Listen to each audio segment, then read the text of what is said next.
Our viewers, wherever you're watching us all over the world, in Zambia, in the UK, in Mufulira, Kankoyo constituency, in Chimwemwe, Kwacha, Bulangililo. Welcome to this special edition of the Bakwetu TV with Honorable Hon Mabeta. We're sorry we couldn't broadcast this episode yesterday because Honorable Mabeta was busy in another function in Lusaka. Hon Mabeta, welcome to Bakwetu TV. Good evening. Thank you, Chilufya. Please accept my apology. Yeah, yesterday we had another commitment which overran the program, so I couldn't make it. However, I've managed to take some time today so that we can just engage and continue to learn from each other. That's very important. We appreciate and we do understand things happen. Yeah. Apologies accepted. Our viewers, before we go into the topics of today, we've got very, very interesting and important topics today. Some of you've been asking and you've been talking about, is polygamy going to be legalized in Zambia, or is bigamy going to be legalized in Zambia? This is one of the topics we're going to be talking about today. So I would encourage you to start sharing this broadcast so that as many people can come and listen to what Honorable Mabeta, who is in Parliament, because the issues that we're talking about, polygamy and bigamy, are the issues that are before the Parliament. So please start sharing that Facebook page and YouTube so that as many people can watch. And also start sending those stars. And not only that, please also subscribe to Bakwetu TV. It's only $4 a month. Yeah, Honorable Mabeta, welcome back once again. We've got a big issue. It's gone viral. Everybody is talking about it. Yeah, and it's the issue of this. I understand the Zambia Law Association Development Commission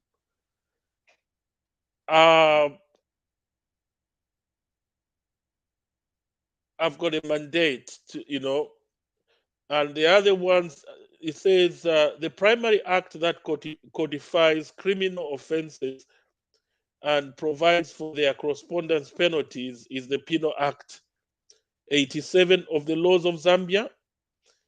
And the primary act that prescribes the process to be followed during the course of the criminal proceeding, the arrest. So, Honorable Mabeta, it looks like there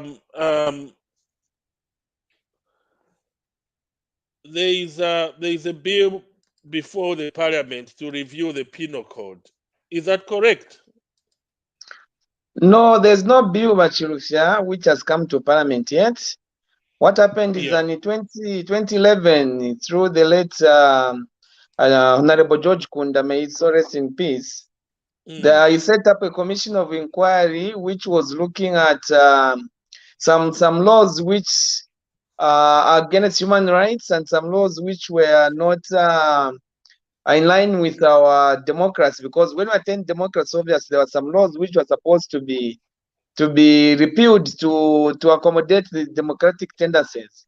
So that commission of inquiry came up with a lot of recommendations. Among the recommendations which were there was this case of defamation of the president. All cases becoming bailable, then the courts will judge based on the risk involved. I mean, the risk involved with the offenders. There are also there are a lot of recommendations in that that commission of inquiry. So when that report was made available, it was ready. The next thing is to submit it to the executive who tasked them to do that work. So that report was done a long time ago. It was done a long time ago and submitted to the previous government, the PF government. But with this new wind of freedom of the media, freedom of expression, I think we've gone into yellow journalism where we want to. There's a lot of malice anyway going around. There's a lot of malice trying to incite or or basically confuse the Zambians so that the new government, starts looking like it's a bad government. So those recommendations were given to the executive, so the executive would study them. After they study them, they will raise the bills to enforce the recommendations, which are according to what that commission of inquiry has done. So before that report was reviewed by the executive, it leaked and the information was distorted and it went viral. So that's the situation where we are. That report hasn't even been brought to Parliament to look at it because the executive, they haven't studied that report, and a lot of recommendations in the same bill. Yeah, from what I read, the information you sent me, you did a very good thing. It looks like what they recommended was to codify various criminal laws, and the purpose was in order to remove some lacunas, which we all know that there are lacunas in our law, in our constitution, and some of the laws were passed in the 30s, so they want to bring them in line with modern thinking and trend. And then they also want to remove duplication of laws, that is codification, and also they want to simplify and decolonize acts written with colonial mindset. And then one of the things that was mentioned by Mabeta, let's start first with the issue. There's been a lot of debate on social media, a lot. And some people have even started attacking the UPND government, especially our Pentecostal pastors. We told you that these people are going to bring homosexuality. This is just the beginning. Now, what they're trying to do is to legalize bigamy and polygamy. And the next thing they are going to legalize sodomy or homosexuality. And these are Pentecostal pastors. You are saying, you see, we told you. Now, people, people, what can you tell the people there about the issue people are raising, that one of the things that has been recommended is to criminalize bigamy or legalize polygamy? Can you just explain if there's such a recommendation and what that recommendation is talking about in a language that somebody in Kwankoyo, Chimwemwe, Bulangililo, Kabwata, Munali, Sesheke, Senanga, Chinsali will understand? Is it true? Yes. Is it true that this government is trying to legalize polygamy and bigamy, and also they are in the process of introducing laws to legalize sodomy or homosexuality? Over to you, Honorable Mabeta. Yes, to say this government, I think it would be a little bit more of misrepresentation of facts, because this commission of inquiry was not set up by the European government. It was set up by the PF government in the early stages in 2011, So it's not this government, but this government is in receipt of a report which has a lot of recommendations on things which they feel they're contradicting, or I'm saying they are duplications. So when you look at the Marriage Act, it provides for it makes polygamy a crime in the Marriage Act. So you find the same law is found in the Penal Code.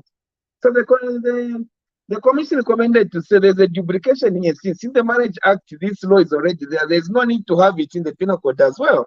So it was just a recommendation to say, let's remove it from the Penal Code, and it remains in the Marriage Act, where it is very clear and stipulates the punishments which will be given to someone who tries to go polygamy, having marriage through the civil process. But under customary law, even customary law has got its own guidance.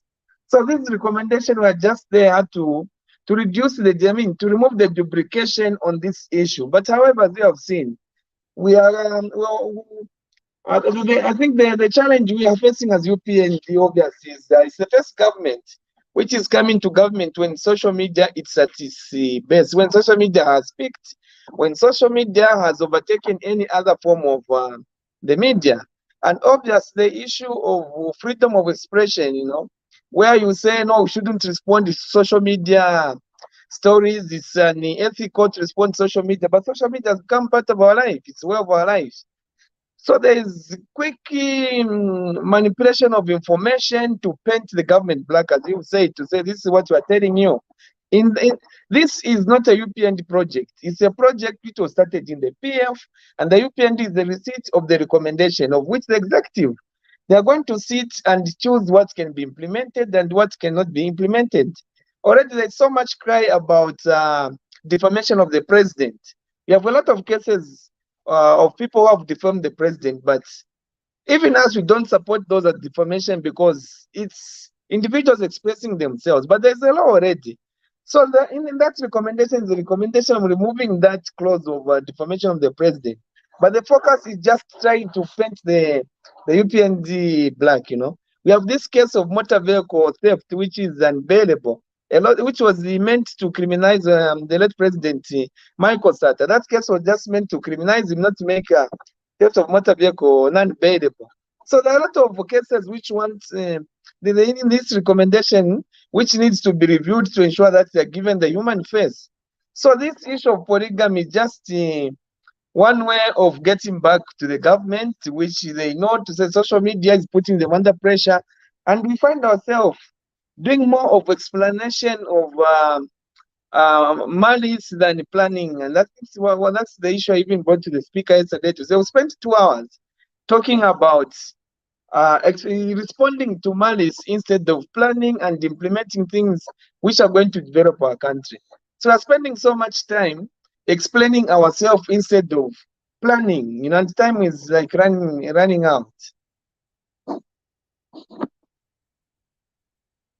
Thank you so much, Honorable Mabeta. And this is why we are there. We supported this government, and this is why when there are issues like this, we bring you on Bakwetu and you explain to the people,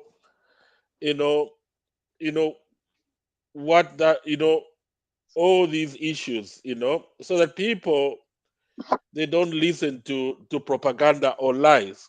So in essence, what this proposal brings, which is very good, is to codify the customary law and the Marriage Act so that it becomes one. Because I understand under customary law, you can only go to local court, isn't it? And then under Marriage Act, you can go to High Court. Can you just explain on that? So which means they want to bring everything to the High Court, or can you just clarify on that? If at all the two will be codified, will be brought together, what's gonna happen? No, customary law will remain as it is because we've got as the Africans, as Zambians, we've got our own customs which we cannot override or adopt the Western, because the law we use currently is the Western culture. So under customary, the customary law will continue. It's just removing this this duplication from the penal code. Yes, so there's a duplication. There's a duplication which the committee recommended that we remove it from that code and we remain it running independently. It's just normalizing the whole process. But as usual, out of all the recommendations made, only one topic is picked and sent viral just to paint the gun. Everybody's commenting, the churches, the picked it. So we spend so much time being diverted from the real issues which are there to develop, to make Zambia a better place, Because this law of defamation of the president has been used many times to crack down the opposition. It's a law which is one of the laws which have been abused. So why don't we talk about the good proposal to say the defamation of the president shouldn't be a criminal case anymore? but you're focusing more on something which just is there to normalize the process. Honorable Mabeta, for viewers' sake, the customary law, does it legalize bigamy or polygamy?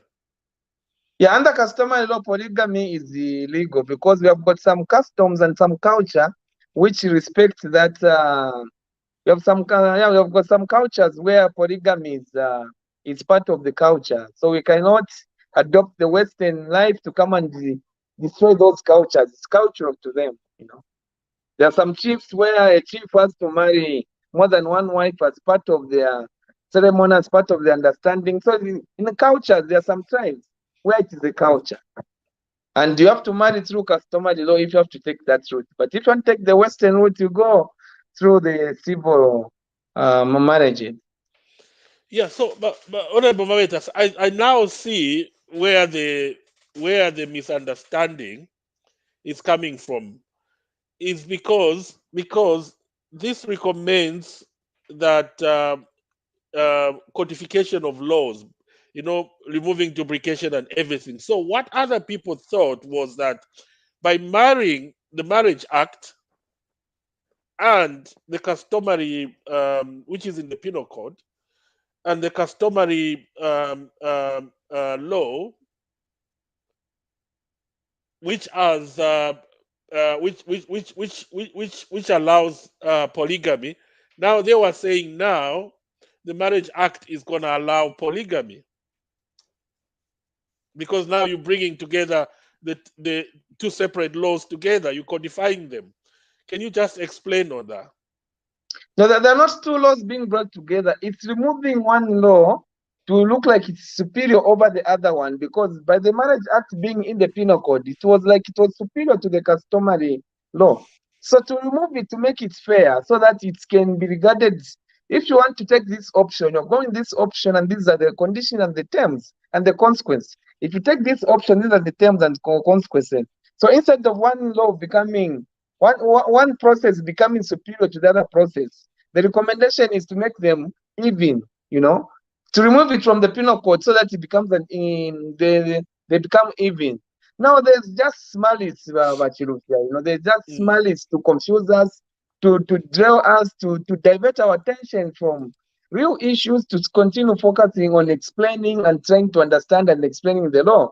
Everyone is under suddenly now become lawyers because they are forced to read and understand what is being discussed, And you look at that item. It was in the government newspaper, the Daily. Is it the Daily Mail? The The government Daily Mail, newspaper. and this is Yes. why it carried so much weight, Yeah. Yeah. It was in the government newspaper, and the government newspaper, which is supposed to, all they could have done is to engage the Minister of Justice or maybe the Information Minister to find out this recommendation. What is this law trying to bring on the table? But they carried a very misleading headline which confused everyone, and that has left a lot of damage on the government, because the government has spent so much time trying to explain that this is not true, but it's like they're arguing against the unofficial newspaper, which is Yes. supposed to explain to the people what the government is trying to do. So that Yeah, was a very misleading especially stance. that the information was publicized by a government newspaper, Yeah. which is really sad. But for our viewers' sake, other noteworthy proposals are that defamation of the president should be a civil rather than a criminal matter, and all crimes should be bailable, with courts allowed to decide when to deny bail. The death penalty should be removed from our statutes. Marital rape should be advocated against but not criminalized. And this is the point, Mabeta, you're not so comfortable about. What can you tell us about that? Marital rape to be advocated against but not criminalized. And Mabeta, for our viewers' sake, try to explain what marital rape is in a layman's language. Thank you, Wow. Mabeta. Yeah, the marital rape is it's a bit tricky. So I don't know how I can find the best words to explain it without being prejudiced or misjudged. It's a bit of a sensitive case. So does it mean if a woman does not want to have sex with the husband she's legally married with, and if she says no, I'm not in the mood to have sex, and then the man forces the woman to have sex because I'm married to you, I've paid lobola, you belong to me, you are my wife, so that can be called rape, isn't it, in the penal code? Yes, rape is basically an act of no, someone is not willing, someone is not willing. And so where is your issue, Mabeta? Because it looks like you're uncomfortable about that. So where is your uncomfortability? yeah, it's a bit sensitive, because not everyone is married or on this fora, so I wouldn't want to talk for about. those who are married, Yeah. because Mabeta, this is a law, so we're free to talk about it. Yeah. But what is your view? Is it a right move that marital rape should be criminalized? No, the recommendation that marital rape should not be criminalized anymore, but it can be negotiated, or it can be conducted. I mean, it can be dealt like it's a civil matter, not a criminal It's a matter. civil matter, yeah. So what? Yeah. Okay, if you were asked to vote, what would you vote for? Because this is gonna come into parliament, and the parliament obviously is gonna split either for or against. What would you go for? To be On which one? criminalized or the marital rape? Um, For your information, here in Europe, it's a criminal offense. You can be jailed, I think, up to 5 years or so. Wow, I think circumstances differ. And no, it's a bit of a complex thing.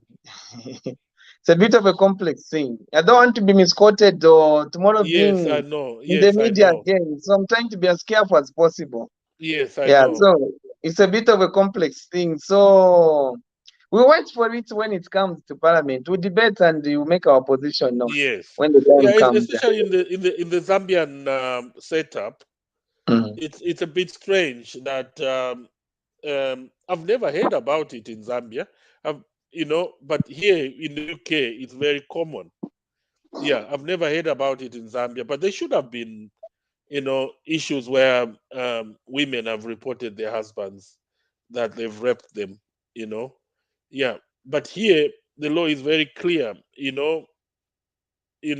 Rape is defined as any force penetration. So whether the husband or not husband, it's rape. So let's see what's going to happen when that matter comes into court, into parliament for you guys to debate. So, Mama Beta, let's move on now. We're done with the elephant in the house. Mama Beta, can you update us on your community work in Kankoyo and other communities, especially can you tell us about the skills training in Kankoyo sponsored by the UPND government? Thank you. Yeah, as part of the commitment, I think the government, through the CDF, they advised, so they'll start giving us money for bursaries and skills. Obviously, we took that as an opportunity. I went to the school, one of the best the best mining training schools in Africa. That's under Mupani. So we had an engagement, and we managed to get a discount on most of the courses which are applicable.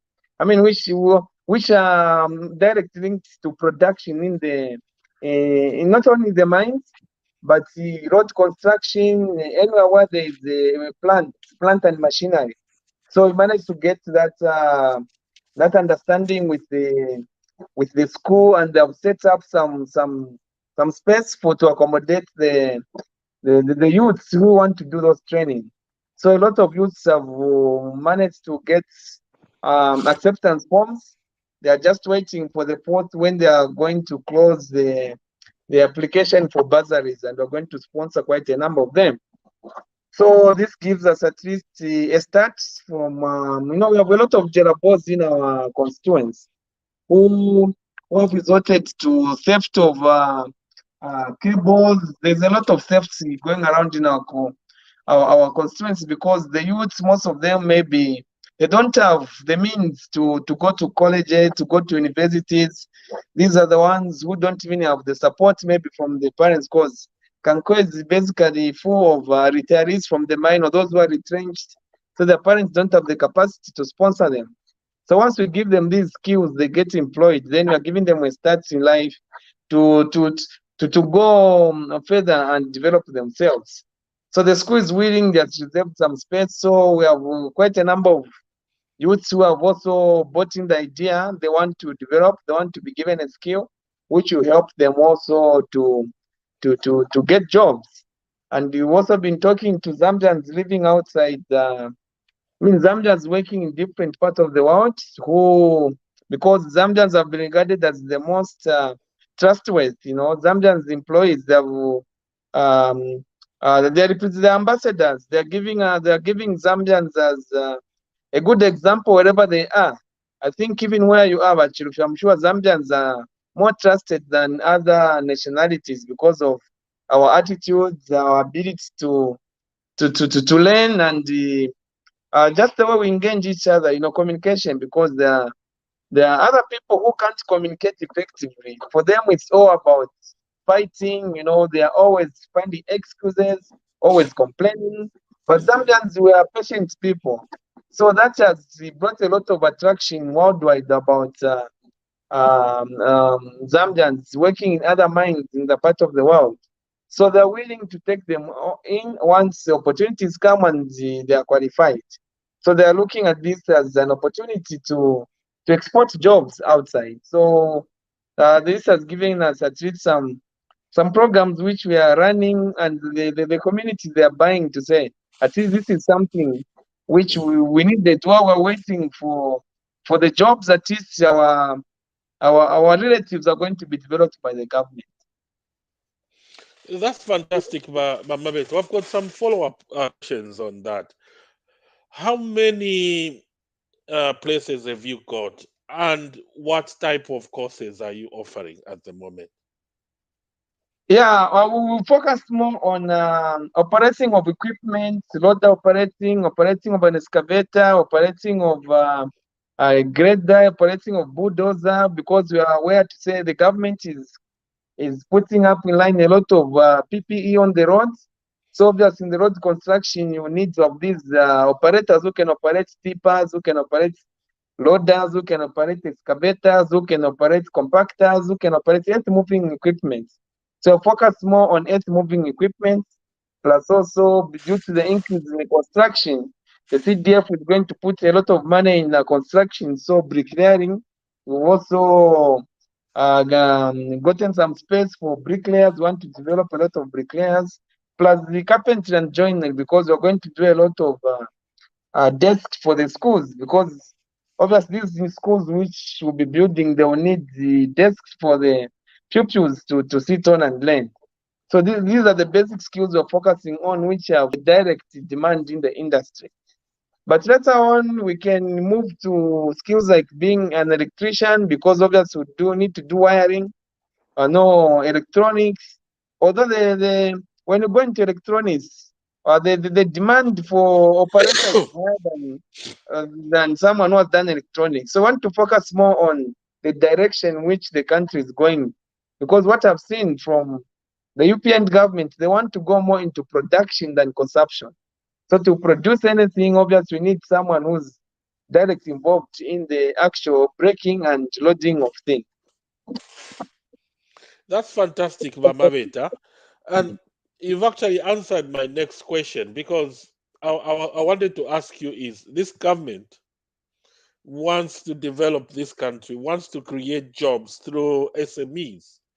And you've mentioned part of it is mining, but then we have to diversify. We have to go into different, so which means a lot of young people needs to be trained in other skills. You mentioned plumbing, electrical, which is, so when do you think that will start? Or is anything in the pipeline, so that not all people wants to go into the mining type of artisans? They also want to do other things, building houses, bricklaying. Yeah. When do you think such skills development are going to start for people who are listening? Yeah, the acceptance forms, those who want have already have the acceptance form. We've given them forms for the bursary to go through the recommendations, to go through verification, because the bursary form stipulates the procedure for you to get the qualification. And 4th March has been set as the deadline for submissions of all applicants, so that by 10th March you should have finished the process of having them approved. So so we are looking at, in the space of 2 weeks, those who deserve will be sponsored so they start the training. These trainings, they don't take long. They are 6, 7, maximum is 8 weeks training, So these are quick trainings which will give someone a skill in a short possible time. And Mupani, because of its reputation, they are getting inquiries every day from other mines, not only in Zambia but Congo. They're also looking for this type of skilled skilled workers who can increase their production. So you're looking at a skill which is already on high demand. There's demand for operators, but what we don't have are maybe qualified youths. So we want to give them first an advantage by giving them a skill which will quickly translate into job opportunities. So, Mabeta, that's fantastic. So those skills is not only to work for the mines, they can also work for themselves, because Zambians now can get mining licenses, and then they can work with partners from abroad. Is And then, Mabeta, before you answer that one, is this training, skills training, only for Kankoyo or for the rest of Zambia? No. We were only looking at the Kanko residents because I'm a member of parliament there. But even other MPs, they can engage. I can give them the number for that school who would want, but obviously it will come expensive when you're coming from somewhere far, because that will attract boarding fees, accommodation, and others. So the cost might be high, and reducing the number of students the CDF is going to sponsor in that constituency. Because what we're looking at is to have as many beneficiaries as possible. Even as we've made it very clear to say these will be day scholars, these will be working every day. They have to come from home and go to school and go back home, so that we reduce on the boarding costs, we reduce on the feeding costs and transportation to and from school. So we are trying to reduce the cost as much as possible so that we can have more beneficiaries. So if you're coming out of Kankoyo, obvious, that makes you, increases the cost and reduces the number of beneficiaries. So I don't know what arrangement the other MPs will make, but if they want, I can give them the number to the principal of the college so that they can make their own arrangement. We are lucky that this training skill is right direct in Kankoyo. That's what gives us an advantage in the heart of Kankoyo. That's fantastic, Mabeta. I've got a question from one of our viewers, Beth Malasha. Mabeta, we hear that people are being charged 150 kwacha in order to access a form for bursaries. How true is that story? The 150 question I know is an application form for the college, because every college, obvious, to get an application form, they have got stationery. They do charge an application form to go to that college. For bursary, haven't heard of any charge, because these forms are being treated, that are being reproduced by the local government, and we have one allocation in the CDF for administrative cost. So they're being cutted by the administrative costs budget under the CDF. But to get an application form from any college, you have to buy that form. It's a standard, and this is something you've done over time. Thank you so much, Mabeta, for clarifying that. Moving into the next, another important topic which went viral a few days ago, of unemployed medical doctors protesting, demanding to be employed. The question is, Mabeta, did someone promise them jobs, or where is this sense of entitlement coming from? And then what about the teachers who were recruited? This is not under UPND government, but they are not on the payroll. Over to you, Honorable Mabeta. Yeah, I think the doctors, I watched one interview where the union, I remember there was that doctor who was fired some time back, who was reinstated. He came on TV, explained the challenges doctors face. And one point I got from that interview was this process where doctors have to wait for a certain period before they become, is it resident doctors, or before they become, they can practice as full-time doctors. There's that period which they have to work. I don't know if it's 6 months or 2 years. You're correct, yes. It's about Yeah, 3 years, so I think. yeah, from what I picked is they have got so much, because they said the Zambian doctor can work anywhere in the world, but what they need is to work for a short period of time for them to be certified to be able to get a job somewhere. So from that I picked to say maybe there could be they're losing patients because all they want is to start working and get this qualification. Once they get this qualification, then they can obviously switch and go and look for better opportunities. So they're impatient from the doctors because I know under medical we have a lot of professionals. We've got lab technicians, we've got nurses, we've got who have been promised among the 11,200. But the doctors could be running out of patience because for them the target is to quickly work these 2 years so that they can move on and cross over. So from that interview, I got like what is making them impatient is the period. All they want is to start work, finish the 2 years so that they can qualify. I don't know if they become I don't know what they become after they finish I that think that's period. when they are given their licenses, Yeah, I don't know if they're passing because they were license. trained by the government, so they need to work for a certain period to qualify to be doctors and also licensed. Just like a lawyer, you cannot just come and become a barrister or accepted to the bar. You have to work over a certain period and do some exams. So once they work that 2 years, they can go and work anywhere else. So I think Yeah. that's where the panic is, I suspect. Yeah, from that interview, I could pick that because they kept on referring to say, you know, it will take another 2 years. Even if you're employed now, it will take another 2 years to qualify to be a medical doctor. So the more the government is delaying our 2 years, then I realized to say this is not just about being employed. There's something they're looking for in this employment. Because even one of the viewers asked them to say, is it the money, you know? Is it the money which one? They said, no, we're going to be getting the same money with the other doctors. It's not about the money. All we want is to start working. But the government has promised to say they are going to recruit medical 11,200 medical, health professionals this year. So where is the impatience coming from? So I could pick it to say it's over.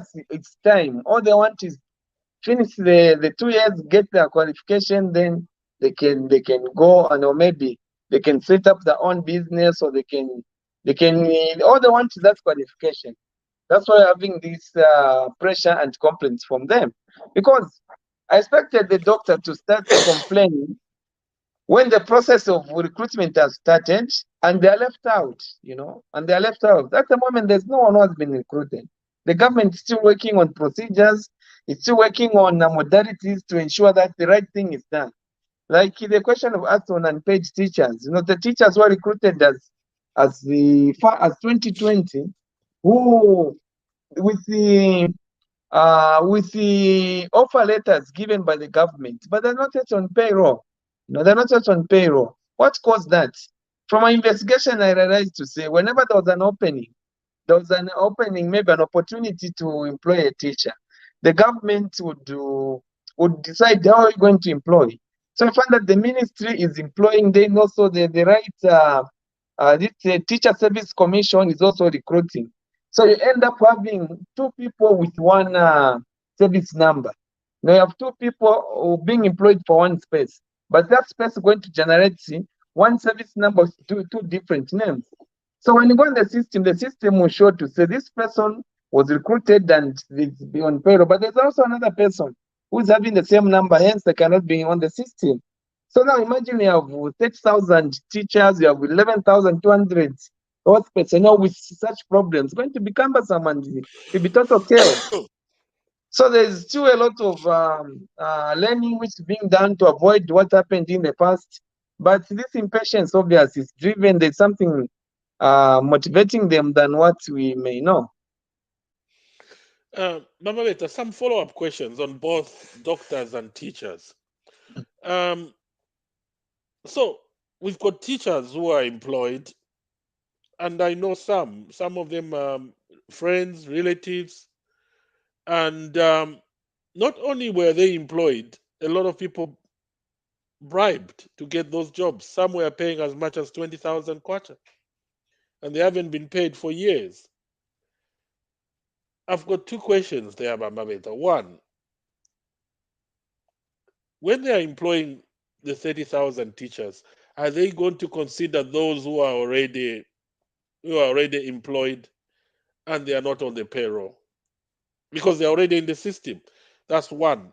Then two, the corruption. How are we going to stop this corruption? Because already, Mabeta, I've received a lot of WhatsApp messages and Facebook Messenger messages, people saying there are people going around in Kitwe, Kwacha, Bulangirilo, all over Kitwe, talking to trained teachers. You know, the biggest training school for teachers is in Kitwe. Yeah. So they are targeting those people who have been trained. Some of them my relatives who've been trained and they're waiting to be deployed to pay a lot of money. Some are asking for 20,000. When is that corruption going to stop? Over to you, Mabeta.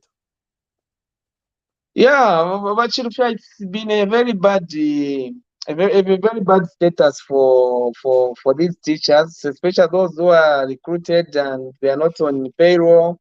They even went to schools. Others traveled as far as going to the remote parts from Kalomo to Kaputa. You go there, hoping to be paid the next month. The other month, others borrowed. They borrowed, hoping to say when they are paid, they're going to pay back, and the money they borrowed has been accumulating interest, has been accumulating interest at a high fee. So a lot of families either sold their properties, they sold their assets just to help their loved ones to start kicking. But unfortunately, up to now. So what I did is I asked the question in Parliament, but I think it was rude to say it was off the agenda. Then I asked another one. I asked the Minister of Education, but the Minister of Education wasn't given a space to respond because the question came when we were discussing another topic. So I also yesterday I asked the Minister of the Vice President, but I think the Vice President also didn't understand the situation because, as I'm saying, the possibility of having duplicated employees in a normal system, what happened in this recruitment? In a normal system, it can't happen because when it's time for employment, you have one institution employing, so there wouldn't be duplication. So even the Vice President didn't really understand the confusion which is around this area. So what I did is to submit now a written down submission, a written down question to give opportunity to the minister to study the case and come up with convincing answers. So even that question we are going to hopefully from the investigation, the minister will come up with a date when they're going to work on this problem, which has been thorn biting. But in a normal sense, we expect the government obviously to consider these people because they already have letters or offers of employment. They're already recruited by the government. All what is needed is to allocate resources for them to start getting paid. On corruption, that is a very delicate situation because corruption it's the offer and acceptance. There's someone who's willing to offer, there's someone who's willing to accept. So the fight against corruption needs to be taken at individual level and not the government, because as long as the two of us can agree, that transaction will go through and no one is even going to know. So the problem with corruption is there's someone who's willing to offer the bribe, and there's someone who's willing to pick the bribe. But I've seen the Minister of Health suggesting that anti-corruption will be involved in the recruitment. Maybe that's a stance also the Minister of Education should also take to ensure that corruption is involved in the recruitment. But how that will work and how to prevent corruption, it's a food for thought for all of us. Now, this question is for both doctors and teachers who are supposed, the government has announced a huge employment process for 30,000 teachers and 11,200 medical personnel, but they haven't stated when they will start employing. Don't you think maybe these doctors are now panicking because they know that deep down they know that there's going to be employment, they're going to be employed at some point, but they don't know. Maybe there's no communication, or there's nowhere where it's written the timetable of what is going to happen from now and when they're going to be employed.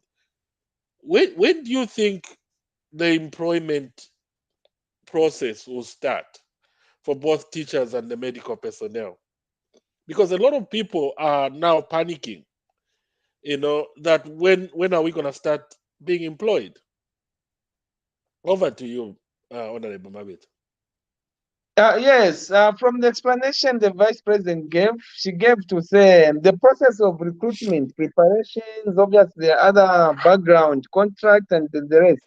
The process has started, but what hasn't just come out is the advert it's the advert for those who qualify to respond to the advert, And from the statements which I've been hearing, it's the adverts are likely to come out before April, because what we've been told is April, that's when the government will start that's when the adverts might come out.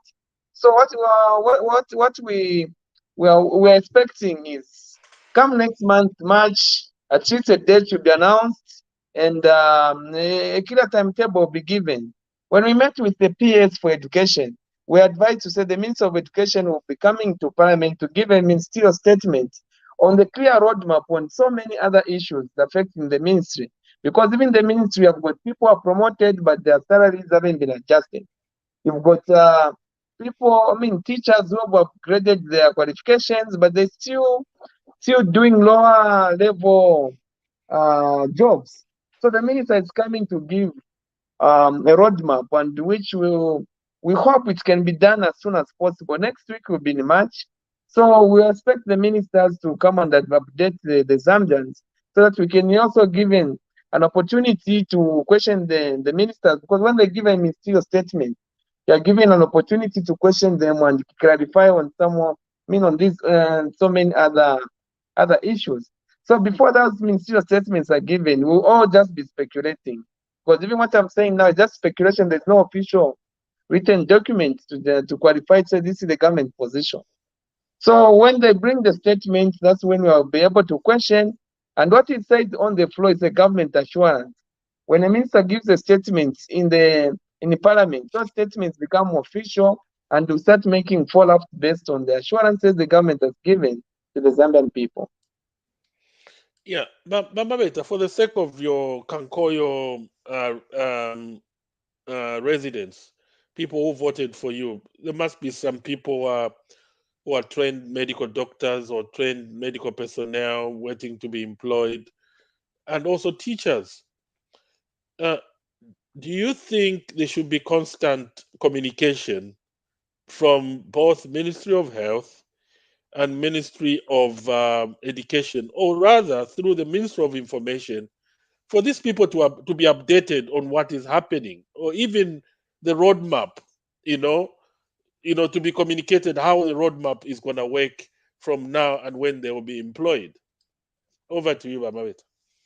Yeah, definitely. The reason we are spending so much time of spending much of our time doing damage control, responding to malice, responding to this, because we are leaving holes, we are leaving opportunities for those who want uh, to to be malice, to punch in, So we are leaving gaps. There are too many gaps in the things we are doing as the UPND government.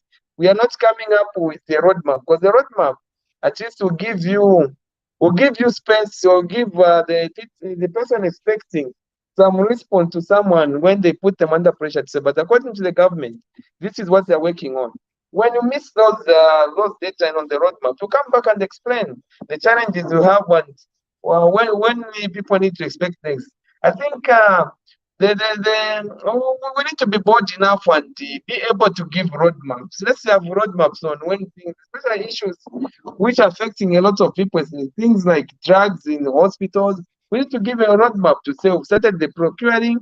It takes about 60 days for the medicine to arrive in Zambia. It takes about 2 weeks to dispatch it. So we're going to have medicine by this period.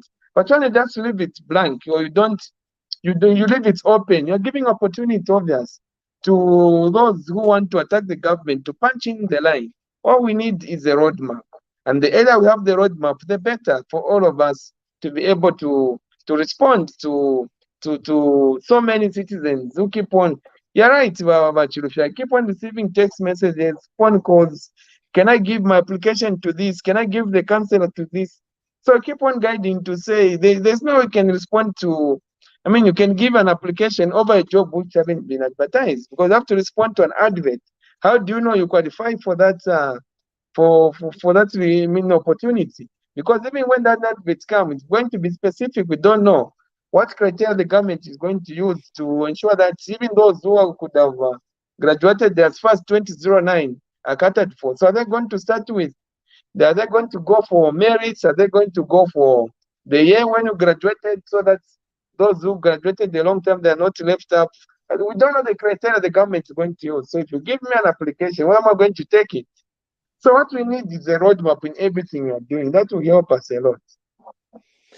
That's fantastic, Mamavita. You've just explained, and I hope our viewers who are looking for jobs to be medical personnel and teachers are listening to that. The point Mamavita is saying is, obviously our government needs to do better. We need a roadmap and constant communication so that people know what is happening when they are going to start applying, which media will be used to advertise the jobs, etc., etc. Let's move on, Mabeta, on some of the good things happening now by this government, UPND government, your government, Mabeta, the government you're representing in parliament. We've been talking about, especially on the Mabeta, you know that we've got a business program with Dr. Kasonso on Monday. You know about that. Yes. Yeah, some of the things we've been talking about is, in order for our government to develop this economy, create more jobs, we need to have some intervention, some in forms of laws, some in terms of statutes or statutory instruments to protect the local businesses. And the government intervened finally. Minister of Agriculture, Permanent Secretary Green Mbuzi met with uh, um the chairman of the Farmers Association of Zambia, and they've agreed to suspend the importation of onions and potatoes into Zambia and this is going to save about 23 million worth of onions, which were at risk of going to waste. What is your comment about that, Mabeta? Yeah, but Chilufya, if you want to buy fuel from Tanzania, or you want to pick a vehicle from Tanzania, the government in Tanzania won't allow you to drive your vehicle in on a Tanzanian road. They'll ask you to find a Tanzanian driver who are going to pay to drive your vehicle from the border up to Nakonde. You know, if you want to buy fuel from Tanzania, you have to book a Tanzanian registered truck. You can't go with a Zambian truck to go and move your goods from Tanzania. So every government needs to protect its people first. Where there is the capacity, there is ability. The people, I mean, the people who are the owners of the government have to be protected. But I remember that the time last year or some few months ago when this was done, and we saw a lot of shortages of onion in Zambia, and the price was just escalating. I just hope now we have enough stock and this is not going to be a repetition of what we saw, because that created like an artificial shortage which shot the price high, which also may result into inflation. So I hope the farmers who have made that proposal, they have done their stock well, and they are going to meet up the demand so that you don't see prices start escalating. It's a good policy, but it has to be done with a cautious of not creating artificial shortages which can be used to increase and overprice the Zambian citizen. Yeah, that's fantastic, Mabeta. But going forward, do you think we will need you're a member of parliament?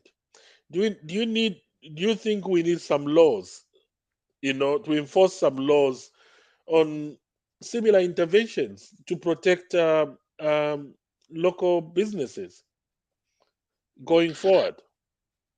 Yes, obviously, we first go by the SI because an SI is issued by the minister, so it can easily be implemented and easily be revoked in case where you have a crisis. Where we have a crisis, like you have given an example on the onion and potatoes, where you now start facing a huge shortage and the price starts escalating, so you can easily remove the SI. But before we can do the laws, obviously, we have to start with the SI until you're comfortable, until you reach a point where we're not very sure to have got the capacity and capability to meet the demand. Because if you introduce the law direct, you're going to create a problem. To repeal that law, it will take another long process, so it may damage and bring down the economy. So we'll start with the SIs, obvious. The SIs, the ministers, we have to introduce the SIs, which will be there to guide and just check whether we have the capacity to meet up the demand by localizing whatever the direction I want to take. That's fantastic, Honorable Mabeta. Before we move on, I just have a question, by the way. Since you are in Mufurila, there's a question from Ansheli Muhone. Just a question to Honorable Mabeta. You should tell people to call you Honorable, not Mr. Mabeta. Has the road from Ndola to Mufurila been worked on? What about the Mukambo Road? I know this is not your job, but as a member of parliament in Mufurila, you might as well answer this one. This person must be living in Mufurila or somewhere there. What do you think about that, Mabeta? Yeah, I think there's a time I went to RDA, wrote a formal complaint to find out on the. I mean, we went, myself and the MP for Mufurila Central, Honorable Gordon Mwila, and the Kafobu MP, Honorable Luwosha. We went to RDA to find out the status, the contractor, how much they have been paid, and how much work was done. RDA told us to put our query in written, of which we wrote, but unfortunately we quoted the wrong contractor, because what happened? There was a contractor which was given a contract to do that job, but they subcontracted Swift Cargo. They contracted Swift Cargo. So when we did in our mind, we thought it was Swift Cargo which was given a contract. So when we wrote that query, RDA responded to say, no, as far as the government is concerned, the contractor, they engaged, they gave us the name of the contractor, I've forgotten the name. So I've written back again to them to give us the details, of which that letter is ready tomorrow. It's ready for pickup. We wrote it in November, but it's only ready tomorrow. Coincidentally, Honorable Mwila also puts in the question through the clerk, and tomorrow at 9 hours, the Minister of Infrastructure is coming to Parliament to update the people of Mufulira on the Ndola Mufulira roads. How much, who was contracted to do the job, how much has been paid, what work has been done, and when is the remaining work going to be done, so that we can have the facts tomorrow. So tomorrow the minister will be on the floor and to ask him questions. If the response won't be satisfactory, we'll ask them, the minister questions, so that the people of Mufulira can know what has been happening on this road. The contractor moved on site in 2017. It should have finished by 2019. But up to date, Chilufya, no work has been done. The contractor keeps on appearing and disappearing from sites. All you see is he has mobilized, demobilizes. So we don't really know what has been happening on that road. Tomorrow we are going to get the facts. Mabeta, just on that road, very important road. I used to use that road a lot when I was living in Ndola, because we had relatives in Mufulira. We used to drive into that road. And apparently the construction started when Bowman Rusamba was Copperbelt minister, if I'm not mistaken. And one of the things, I understand one of the reasons why he was moved to Lusaka is because he kept on fighting with the contractor who was doing that road, wasn't doing a good job, apparently. But Mabeta, how important is that road to the development of Mufulira? Because over to you, Mabeta. Yeah, but I think over the years, the people of Mufulira have once been subjected to pay heavily. For you to go to Ndola now, you have to go through Kitwe, not even Ndola. Coming to Ndola, Lusaka, Kabwe, you have to go through Kitwe, then you go to Ndola. That increases the price you spend. It also increases the time you spend on the road just to get a service, So that road has robbed the people of Mufulira a lot of, it has robbed them from the benefit they could have gotten from having that road being worked on. And the contractor, as you are saying, I think we're dealing with a contractor who has even taken the member of parliament for Kantanshi for reviewing that this contractor was paid the 30 million kwacha and they haven't done anything on the road. But the contractor has gone to court to say, no, we are not paid 30 million, but we are paid 29 million kwacha. Now see how arrogant this contractor can be. A member of parliament who's chosen by the people to represent our, issues a statement to say I've been paid this. Maybe it was just rounded off the figure. Obviously, that's 29 million. It's not a flat figure. He rounded it off to 30, but it's taken to court to say I'm misrepresenting the fact. So tomorrow, I'm sure tomorrow I'm going to be on the ministry. I'm going to ask questions which the people of Mufulira have been asking over time. And most of the people in Mufulira voted for the UPND government because of this road. It's been a pain in their hearts. We've got farmers who've got farms between Ndola and Mufulira. They go through a lot of challenges just to move in their inputs and their produce from the farms to the market. There's been a lot of suffering. But bus owners, they spend a lot of money fixing their buses because the roads that basically damages your vehicle. The Mufulira Mukambo road is one of the strategic roads for you to go to Luapula province.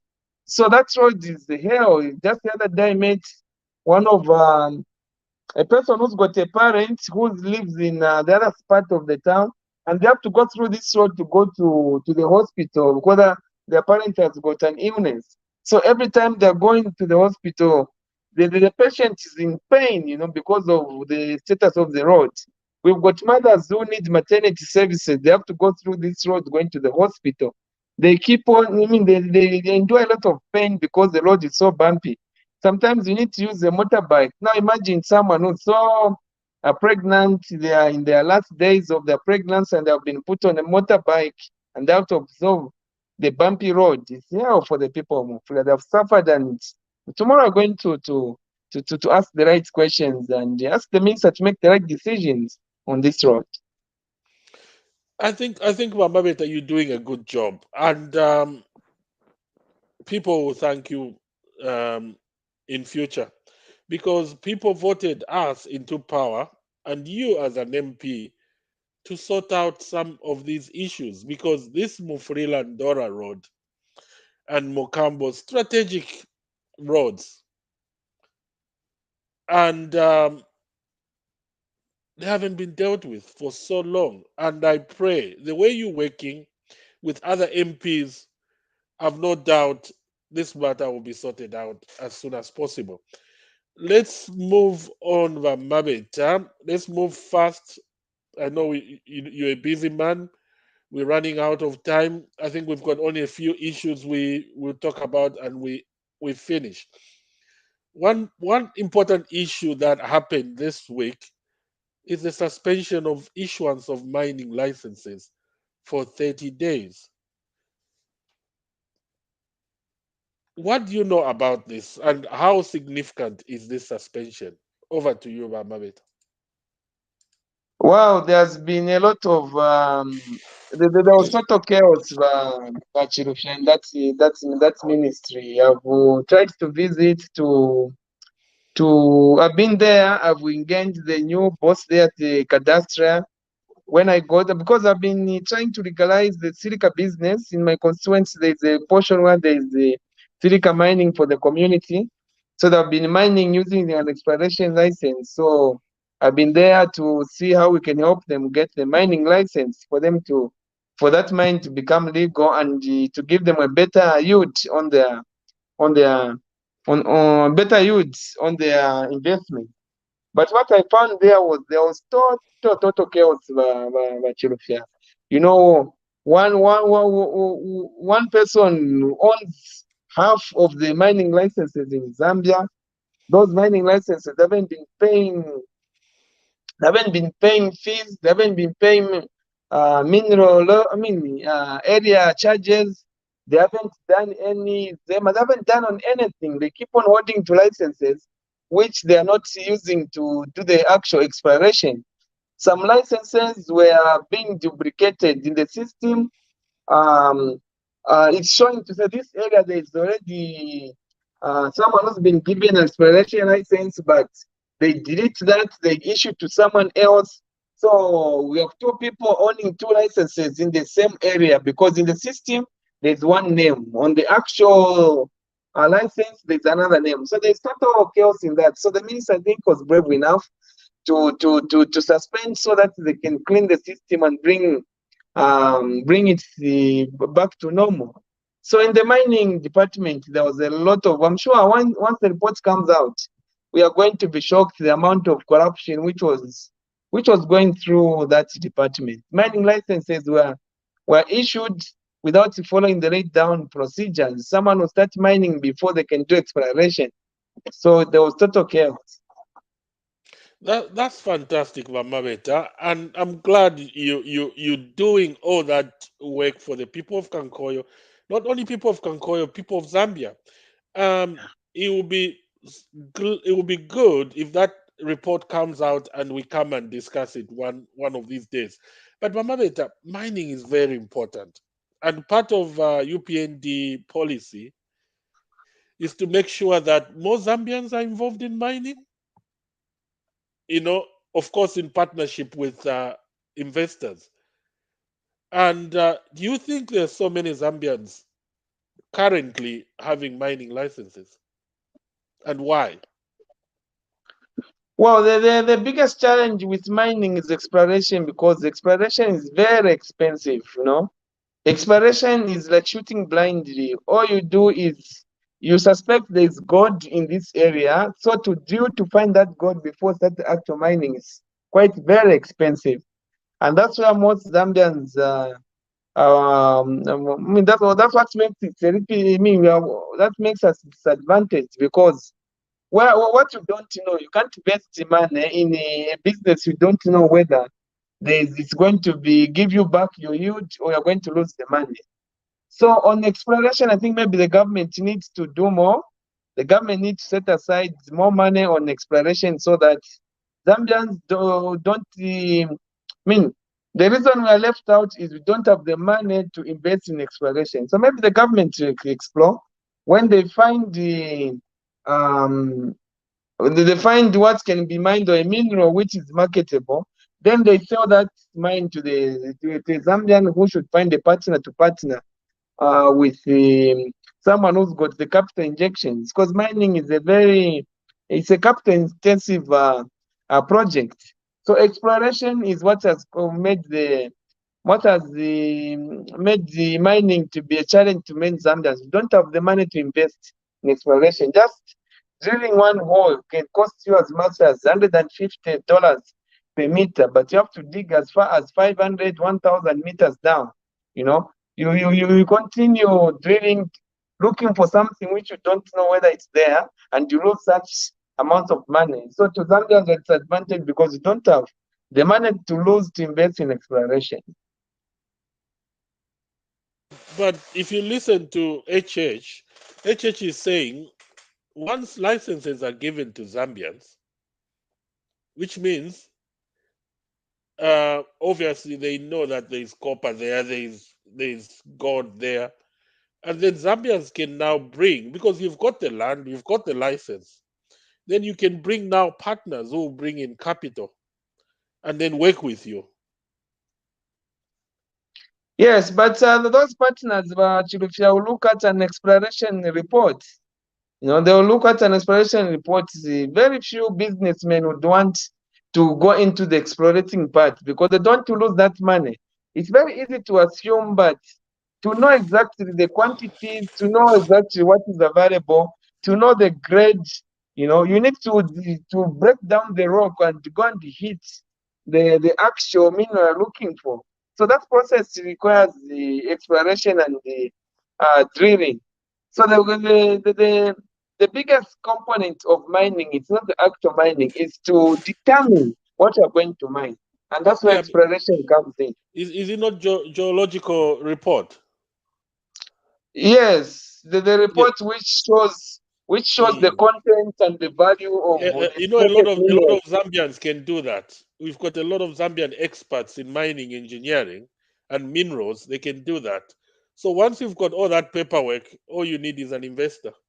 There are some Zambians No, that, you okay, yes, over to you. because yeah, we've got qualified geologists, but they need to drill down the rock. You know, the exploration part is drilling. You have to drill down, looking for the minerals for you to do a report.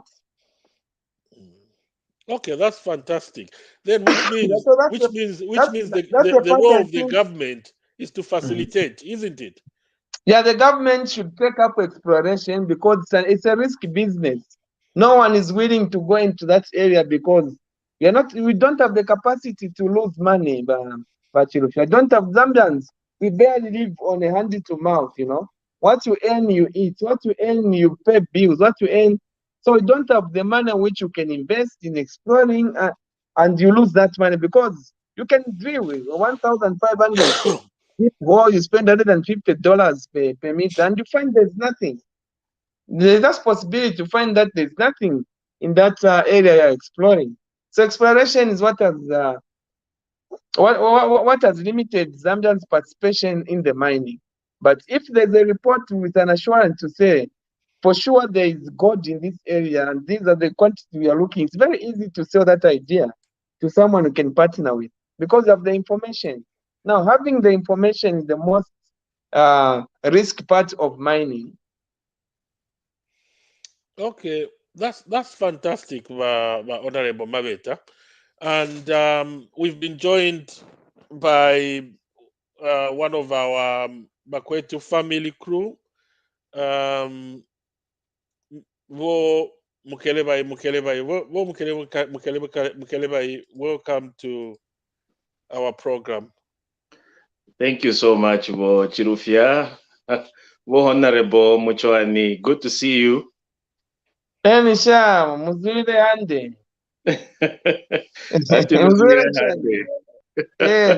No, it's always good to have you. It's always nice to see you on Bakwetu and doing your work. Please keep up the good work and informing the nation. Actually, I think you're one of the best MPs ever that is able to share whatever is taking place in our country. And you don't know how much you are helping us, the people in the diaspora, in the 11th province.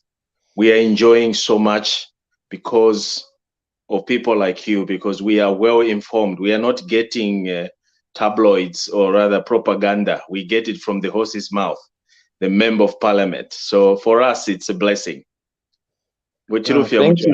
Okay, Mukelebai, I will give you time to ask Honorable Mabeta on the topics we've done today. In the meantime, let me go back to Honorable Mabeta. Honorable Mabeta, indeed, you're doing a great job, and keep up the good work. You never know what's going to happen tomorrow. Zambians will thank you tomorrow. Before we come to an end, Honorable Mabeta, and allow Bo Mukelebai to ask his questions, we've got one important event that happened. Was it yesterday or a few days ago? The anti-corruption has finally handed over the cash from the proceeds suspected of crime forfeited by Faith Musonda to Ministry of Finance. So it's $75,000 plus 65 million kwacha. And this money is going to be used to sponsor about almost 2,300 students, university students. Imagine, Honorable Mabeta, what would happen if we recovered most of the money from the Pompways who stole our money in the last 7-10 years? Over to you, Honorable Mabeta. Yeah, no, many thanks for your compliments, I think I'm always available here because I keep on learning. I learn from the platform here. And when I learn from you, I compare with what I come across. That gives me more information, So I learn a lot from this team, from other shows you do, other people you feature. But Chilufya, the issue of this country has been run down. Today I was just watching the park, the park session where there was this 1.4 billion, which was completely squandered in the name of COVID. During COVID, there was a direct, I can say, it was because of the COVID having come as a pandemic. There was that relaxation on the tendering procedures so that we are competing against time. People are getting sick of COVID, so we needed the oxygens, we needed the face masks, we needed what? But how that money was squandered, you can cry and sometimes I ask myself, at what point does a human being lose his love for the country? Because that was total routine, not 1.4 billion, 1.4, 1.4 billion, yes, 1.4 billion was squandered by a few individuals. So this report is the committee was so much disturbed because the people who are managing these affairs were failing to respond to questions as you have three companies with one director but different addresses, same name, tendering for the same job. They are given a tender to supply a face mask which can cost a maximum of 5 kwacha, supplying at 70 kwacha. They supply at 70 kwacha one face mask. Again, they bring substandard specimens, because in the specimens are looking for any 97. They bring the KN instead of N97. They put the KN, which is obvious a counterfeit, and they supply it at a very exorbitant amount. On delivery, instead of delivering 2,000 specimens, they only deliver 1,000. The other 1,000 is sold to on the public. So you give them a full pay on a high inflated amount. The quantity is under delivered and the other quantity is sold. So they make more profit on the same transaction. So next week, the same companies which we are involving direct in this transaction, they are coming to appear before PAC, Monday and Tuesday. We're going to hear from them and want to see their faces on how they just ended up reaping this country from such transaction. So Zambians have lost a lot of money, even the $17 billion debt, which has made the life so miserable to so many Zambians. If you are to go into it, you find that maybe $15 billion just went down the drain. It was not invested properly. It was shared among few individuals. That's why I've been doing consultations. I've been doing consultations. I'm raising a bill. I'm going to pass a motion to make theft of public resources a non-bearable offense, so that maybe in future we might start avoiding stealing government properties. We cannot be raping our economy in such a manner. It's so inhuman, and you need to get back to humanity and start respecting what belongs to the public. Mabeta, it's really sad to see how these people ran the government, how these pompous stole from Zambians. They had no regard for a Zambian. And then Mabeta, and they're still talking, making noise. And then Mabeta, if people could buy an old fire engine at $1 million, how do you trust these people? Now, Mabeta, this matter was brought in Parliament, I think yesterday or the other day.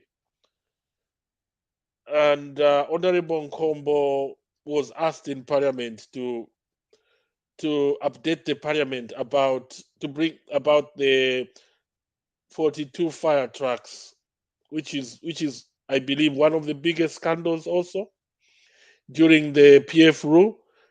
How can you tell the nation what's happening with that? Is there an investigation on that 42 million fire truck gate? And then Mabeta also, people are saying all these billions which we are discovering to have been stolen or misappropriated. When are these people gonna go to jail? Because there should be some form of deterrent. And I thank God you're talking about taking a bill to Parliament to make stealing government property, that is, if found guilty in court, non-bailable. Over to you, Mabeta.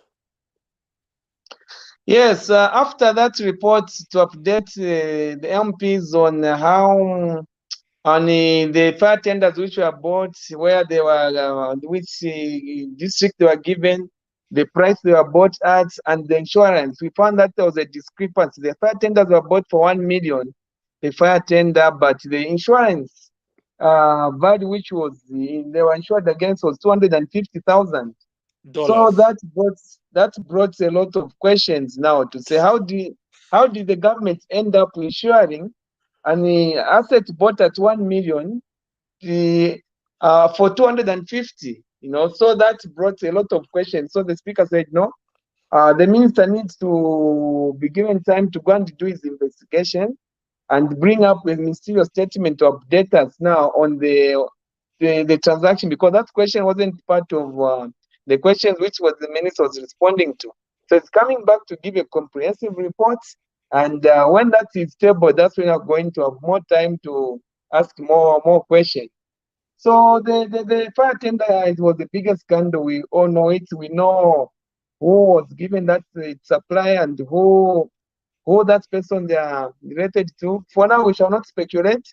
The speaker asked the minister to come back. So let him come back and we shall ask the questions which we've been longing for a long time. We shall ask the minister when he comes back. Hopefully next week is bringing that the statements on the floor. No, Then the non-bailable, Chilufya, it's not when you're found guilty. The bill I want to propose is immediately there's suspicion that you've stolen government property. You are not entitled to bail until you are cleared by the court. Yes. Yeah. That is if there is a reasonable evidence. Yes, that you have stolen government property, regardless of whether you're working for the government or you're not working for the government. As long as what you've stolen is for the government. You know what has It can be this cash, country? it can be corruption in Or even a spoon, tenders. even a spoon, as long as it belongs to the government. The reason this country has been run down economically because everyone thinks what the government belongs to everyone, so you can just get it and walk away with it, you know. Yeah, because Mabeta, you're right. I'll give an example. How come we run out of Panadols in hospitals? So if one nurse is taking 10 tablets of Panadol each every day, in a month, are we gonna have Panadols in University Teaching Hospital or Kito Central Hospital? Yeah, so it's small things. Somebody is taking 4 gloves. At the end of the day, how many gloves are gonna be stolen? Yeah. So before we come to the end of our program, and before I can give you time to summarize closing remarks, Mabeta, let's have Mo Mukelebai to ask his questions or make comments. Over to you, Mo Mukelebai. Thank you very much, Bo Chilufya, Bo Honorable Kudos. I know a lot has been happening and a lot has happened in our country. We just have to move on because the more we talk about these guys that misappropriated our resources, the more we get so much high blood pressure. If we get so irritated, and I think it's high time we just moved on because we know that the government is doing everything possible and they are being arrested. We hear a lot of arrests that are taking place, which is a good thing. These are the things that we've been crying for. And we hear a lot of prosecution. Now today we hear money has been handed over to the Ministry of Finance, and the money is going to be used for bursary or for education purposes, which is a very good thing. At least the results are being seen, but we want to see more.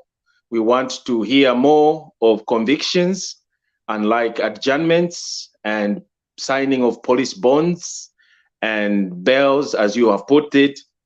Yes, we know there's something that is happening. The new dawn is really doing something positive.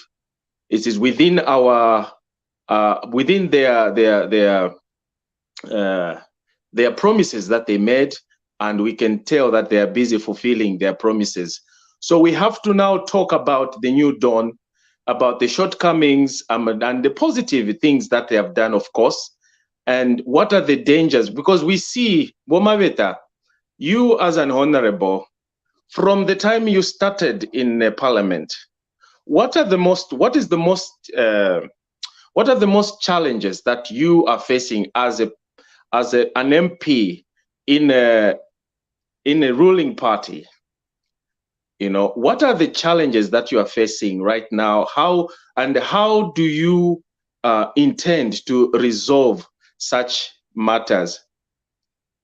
That is my first question. My second question is, what's your take on the bill, all these proposals that we hear about polygamy, about bigamy being decriminalized, and is this going to advantage men and disadvantage women, especially when a woman intends to petition for divorce and then judgment goes in the favor, not into her favor, but the other way, or in an instance where somebody dies, intestate, property sharing, especially when it comes to many wives. Your take, Honorable. Yeah, I think on the biggest challenge we are facing as MPs in the ruling party in parliament, maybe it's lack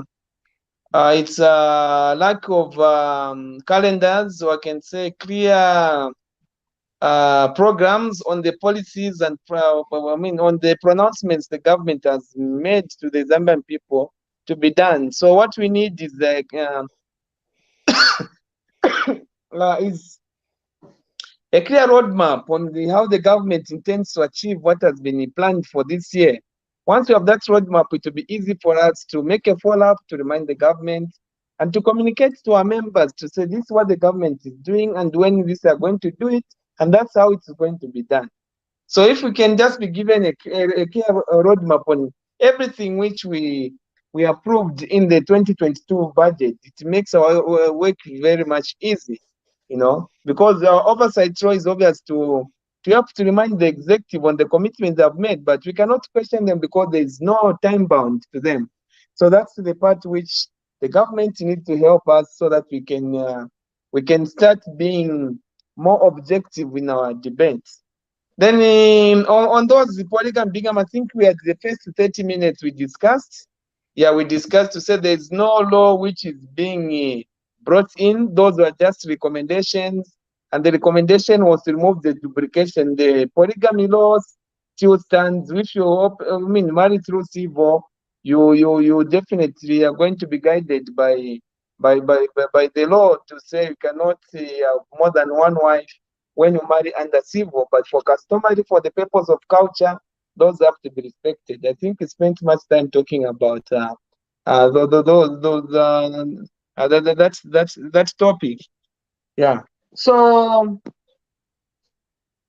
my request, I think this is the request we should continue making to the executive, the ministers, is to give us clear guidelines and clear programs on what the government intends to do. If certain things will be done after the IMF bailout, it's better we are told to say these programs only be implemented once we conclude the deal with the IMF, because we need extra resources. Or maybe the challenge we're having now as the government, you are paying so much towards the debt, so it's taking away resources which we should have used to do this. So we intend to do this when we do this. That makes our work very easy.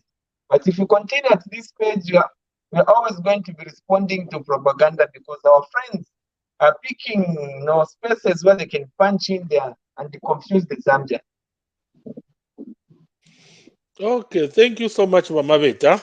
I'll give you a few minutes. I know you're busy, it's late in Zambia, to make your closing remarks. And in those closing remarks, can you also update us? Any any bills in Parliament, good bills coming up, or what is so important that you're talking about or discussing or debating in Parliament? Over to you, Honorable Mabeta. Yes, basically, the bills which the government wants to propose, we have to wait for the government to bring them. We have to wait for the government to bring them, because the government is the one which the executive has to review and bring the bills. For now, there were those 4 bills which have gone to the committees to study them on enumerate. There are 4 bills which came through Parliament and they've gone to committees to review them. There's also one bill which was proposed, the lifestyle audit bill. We expect that bill to come back. If it's not, the executive is not supporting, better they tell us, because we supported it overwhelmingly. I think it's one direction we have to take. Unfortunately, as Zambians, we have to face the the bitter pill of fighting corruption. And fighting corruption is a very complex. It's a very complex crime because it offers. I mean, it involves two parties. There's someone willing to offer a bribe, and there's someone willing to accept a bribe. That's what makes it complicated. You only get to know about it when one of the two parties is not happy. You know. So as Zambians, we need to all come up and just accept to say corruption is not good for us. Yeah, it may work to put you to get you an upper hand on advantage, but the damage you're causing on the economy, the damage you're causing wherever you're doing corruption will come and catch up with you. You know, you can corrupt someone to buy medicine from the hospital. You may never know. You are the person who need that medicine most. Just some few moments may collapse, or you may have someone your loved one who will be brought to the hospital where we have corrupted someone to give you the medicine so that you can go and sell, or to accept the rotten, I mean, counterfeit or fake medicine. You may end up consuming it. So corruption is something we need to fight hard as Zambians. It has really put us aside. It doesn't work for us. It's not good for us. On the arrest, I'm sure you need to be patient because there's procedure, and also there are certain things which the government can do, but you have got stumbling blocks. Maybe the DPP is not supporting what you are trying to do, or maybe the DPP is compromised. I'm not saying the DPP is compromised. I'm saying there are officers which are given tasks to execute on behalf of the government who may be frustrating the work of the government. So it's not easy, you know, it's not easy just to, it's not 1 + 2 = 3, then 4 you get the answer. No, there are a lot of people involved in these issues. The DPP may be okay, but maybe we have judges who are still loyal to the previous regime. They have judges who are business partners, of judges who were beneficiary of the same cases which we are trying to investigate and close. So it will take a bit of time for the system to respond, you know. And if we rush, we may end up having all the cases being thrown out because we are dealing with human beings who could have been compromised by the previous government. So we need to be a little bit more patient. If we rush, we're going to crash, and it will backfire on us because the same people who have been taken to court, they'll come back and say they have suffered reputation damage by the government, having accused themselves. They'll start claiming for compensation if we don't handle the cases very well. I thank you, and looking forward to tomorrow when we'll be debating on the Mufulira and the Ndola Mufulira Road. We are going to ask the minister questions which the people of Mufulira have been having for so many years. Mabeta, thank you so much for coming. But before I close, I just want to comment about one important bill that is in Parliament for debate, the lifestyle audit. And Mabeta, corruption. This government came into power at the backdrop of fighting corruption. And they're doing that. It's not easy, but you mentioned about stealing government property or corruption involving government property not bailable.